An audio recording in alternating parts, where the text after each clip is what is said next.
हर घर में एक ऐसा कोना होता है जहां शांति बसती है। कहीं उसे मंदिर कहते हैं तो कहीं उसे मेडिटेशन स्पेस कहते हैं। पर हर भारतीय के घर में वह जगह एनर्जी का सोर्स होती है। आपने नोटिस किया होगा, कुछ मंदिरों के पास जाते ही मन शांत हो जाता है और कुछ में सब कुछ परफेक्ट होते भी वो पीस महसूस नहीं होता। क्यों? क्योंकि मंदिर की सच्ची शक्ति सिर्फ दिशा में नहीं, उसकी ऊर्जा, रोशनी और सांस लेने की जगह में छिपी होती है। नमस्कार, मेरा नाम मुकेश वैद है। मैं सिग्नेचर डिजाइन स्टूडियो लखनऊ से हूं। आज हम बात करेंगे मंदिर प्लेसमेंट के उस छिपे हुए साइंस की, जिसके बारे में बहुत कम लोग जानते हैं। यह वीडियो सिर्फ ईस्ट फेसिंग अच्छा है या नॉर्थ फेसिंग वाला नहीं है। यहां बात करेंगे एनर्जी फ्लो, लाइट बैलेंस और उस डिजाइन वाइब्रेशन की जो मंदिर को सिर्फ सुंदर नहीं, जीवंत बनाते हैं। तो सबसे पहले बात करेंगे एनर्जी फ्लो की। मंदिर एक जीवित स्पेस है। जब उसे दो दीवारों के बीच या दरवाजे के पीछे दबा दिया जाता है तो वो ऊर्जा वहीं रुक जाती है। आप खुद देखिए, ऐसा मंदिर में दिए की लौ भी बेचैन दिखती है। इसलिए हमेशा मंदिर को सांस लेने की जगह दें। कम से कम जहां पर आप मंदिर स्थापित करना चाह रहे हैं, उसे उसके बगल वाली दीवार से 6 से 8 इंच दीवार से अलग रखें और सामने खुली स्पेस हो, ताकि प्रकाश, हवा और वाइब्रेशन फ्लो कर सकें। हमारे प्रोजेक्ट में हमने बस मंदिर को दीवार से 2 फीट हटाया। क्लाइंट ने कहा, अब यह जगह हल्की लगती है। यही फर्क होता है ट्रैप्ड और फ्लोइंग एनर्जी में। अब बात करते हैं लाइट और वेंटिलेशन की, क्योंकि यह किसी सेक्रेड स्पेस की लाइफ फोर्स है। पुराने समय में मंदिर हमेशा ईशान कोण यानी नॉर्थ ईस्ट में बनाए जाते थे, क्योंकि वहीं सुबह की पहली किरण गिरती थी। वो धूप सिर्फ रोशनी नहीं, एनर्जी रिचार्ज होती थी। अगर आपके घर के मंदिर को रोज थोड़ी सी धूप मिल जाए तो पूरा घर एनर्जेटिक हो जाता है। बट आजकल के मॉडर्न घरों में सनलाइट हर जगह नहीं आती। तो एक डिजाइन ट्रिक आप अपना सकते हो। वार्म व्हाइट कंसील्ड लाइट वहां पर आप लगाएं, जो हल्की सुनहरी और सूदिंग हो। कूल व्हाइट एलईडी से बचिए, वो चमक देती है, शांति नहीं। और अगर हवा का प्रॉपर फ्लो नहीं है तो कम से कम वेंटिलेशन रखें, क्योंकि फ्रेश एयर मतलब फ्रेश एनर्जी। अब बारी आती है तीसरी और बहुत सटल बात, रिफ्लेक्शन रूल। मिरर जो देखता है उसे डबल करता है। तो अगर मंदिर के सामने मिरर है, वो सेक्रेड एनर्जी को फैलाकर अनस्टेबल कर देता है। एनर्जी को स्टेबलाइज होना चाहिए, डिस्पर्स नहीं।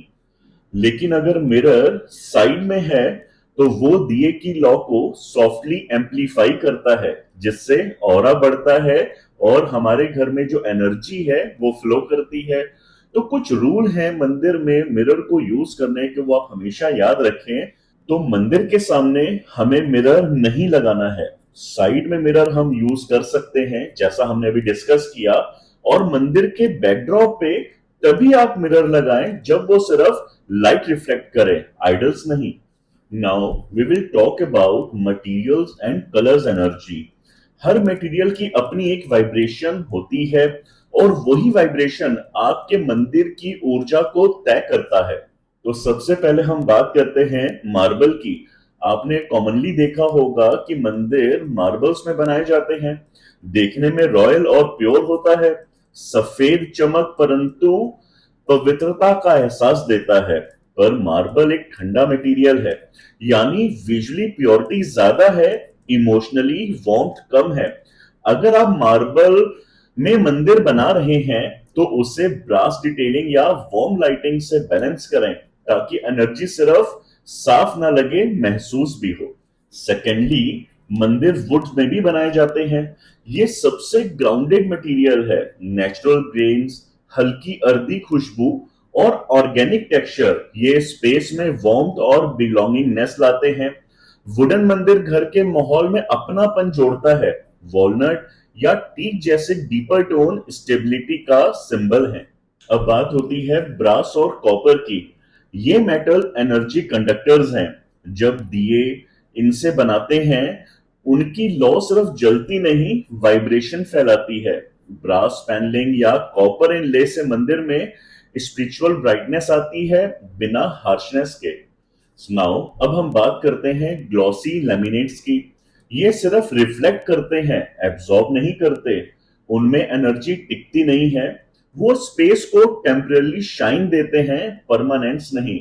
मंदिर में प्लास्टिक शाइन की नहीं, डिवाइन डेप्थ की जरूरत होती है। अब हम बात करते हैं रंगों की, जो आप अपने मंदिर में इस्तेमाल कर सकते हैं। सो पहले बात आती है व्हाइट और क्रीम टोन की। ये प्योरिटी और क्लैरिटी के लिए है। बेज, सैंडलवुड टोन्स, ये कामनेस और वार्मथ प्रोवाइड करते हैं। हल्का गोल्ड या एंटीक ब्रास फिनिश, ये डिवाइन ग्लो के लिए है। पर ध्यान रखें, ब्राइट रेड या बहुत डार्क शेड एनर्जी को हैवी कर देते हैं। वो ध्यान खींचते हैं, ध्यान लगाने नहीं देते। तो जब आप मंदिर का मटेरियल चुने, सुंदरता ही नहीं, संवेदना को भी सोचें, क्योंकि हर सरफेस हमारी प्रेयर सुनता है। अब सबसे इंपॉर्टेंट बात, प्लेसमेंट और इंटेंशन की। प्लेसमेंट का मतलब सिर्फ किधर मुंह है इतना ही नहीं होता। असल सवाल है उस जगह की भावना क्या है।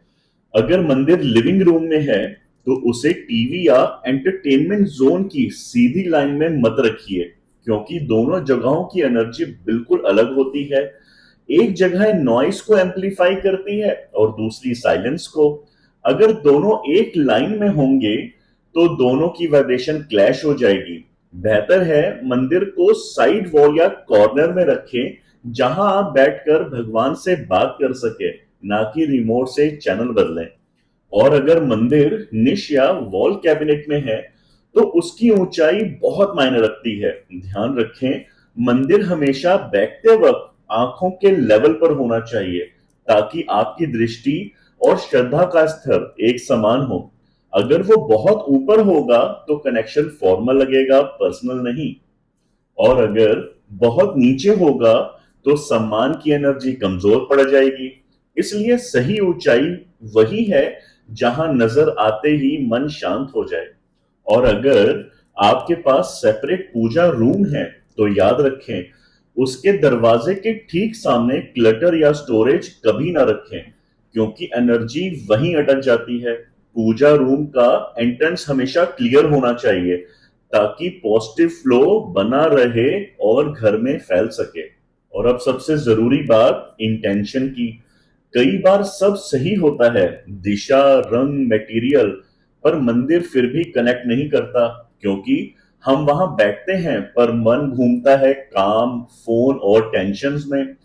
असल में मंदिर की सही दिशा दीवार में नहीं, आपके मन में होती है। जब आप वहां बैठकर खुद से डिस्कनेक्ट होकर किसी बड़े भाव से जुड़ते हैं, वहीं से डिवाइन एनर्जी शुरू होती है। तो अगली बार जब आप अपने घर का मंदिर बनाएं, ये मत पूछिए कि किस दिशा में बनाएं, पूछिए कि क्या यह जगह सांस ले पा रही है, क्या इसकी रोशनी गर्म और सुकून भरी है, क्या मैं यहां पर बैठकर खुद से जुड़ पा रहा हूं। क्योंकि दिशा सिर्फ भूगोल है और ऊर्जा भावना। और जब डिजाइन और भावना मिलते हैं, तो मंदिर एक कोना नहीं, घर की सोल बन जाता है। मैं हूं मुकेश, सिग्नेचर डिजाइन स्टूडियो से, जहां हम सिर्फ जगह नहीं, वाइब्रेशन डिजाइन करते हैं। और अगर ये वीडियो आपको कनेक्ट करे, तो लाइक करें, शेयर करें और सब्सक्राइब करें, और बेल आइकन को जरूर प्रेस करें, जिससे कि हमारी नेक्स्ट वीडियो का नोटिफिकेशन आपको मिल सके। Happy home designing.